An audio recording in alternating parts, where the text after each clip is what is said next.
Saudi Arabia, UAE, British airline सब connected कैसे। Part 1 में मैंने आपको बताया काबा का खिलाफ एप्स्टीन के घर तक कैसे पहुंचा। अब सवाल सिर्फ ये नहीं है क्या हुआ, अब सवाल ये है कौन कौन शामिल था।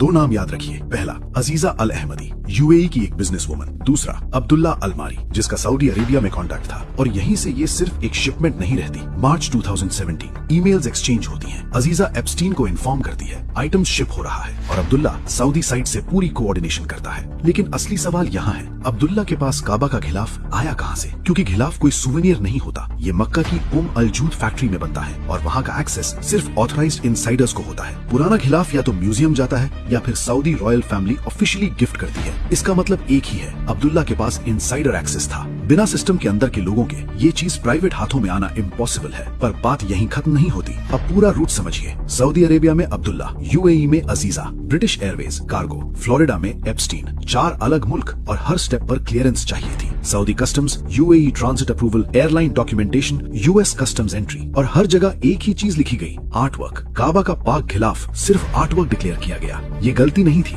ये जानबूझकर गलत लेबलिंग थी, क्योंकि इंटरनेशनल शिपिंग में रिलीजियस आइटम्स के लिए अलग कैटेगरी होती है। यहाँ जानबूझ के छुपाया गया ताकि कोई सवाल न उठे। यहीं पे सबसे बड़ा धोखा हुआ। अब ब्रिटिश एयरवेज, वर्ल्ड की major airline, strict protocols, high value shipments पे वेरिफिकेशन होती है। फिर भी पाक इस्लामिक आइटम एक एलीट क्रिमिनल के घर बिना किसी रेड फ्लैग के। तो सिर्फ 2 पॉसिबिलिटीज हैं, या तो एयरलाइन को पता ही नहीं था या फिर पता था और इग्नोर किया गया। इसे लापरवाही नहीं कहते, इसे गलत को आसान बनाना कहते हैं। और सबसे डिस्टर्बिंग सच ये है, एप्स्टीन कोई अननोन आदमी नहीं था। 2008 में वो कन्विक्टेड सेक्स ऑफेंडर था, पब्लिक रिकॉर्ड। फिर भी उसके लिए काबा के सीक्रेट आइटम्स मूव हुए। एलीट सर्कल्स में रूल सिलेक्टिव होते हैं, पावर डिसाइड करता है कौन बचेगा। और जब 2026 में ये फाइल्स पब्लिक हुई, आउटरीच हुआ, सवाल उठे, लेकिन जवाब कंप्लीट साइलेंस। सऊदी अरेबिया कोई स्टेटमेंट नहीं, यूएई कोई इंक्वायरी नहीं, ब्रिटिश एयरवेज कोई अकाउंटेबिलिटी नहीं, स्ट्रेटेजिक साइलेंस। आप सोचिए अगर ये नेटवर्क एक्सपोज हो जाता, कितने और नाम सामने आते। और सबसे बड़ा सवाल, एप्स्टीन सीक्रेट चीजों को कलेक्ट क्यों करता था और क्या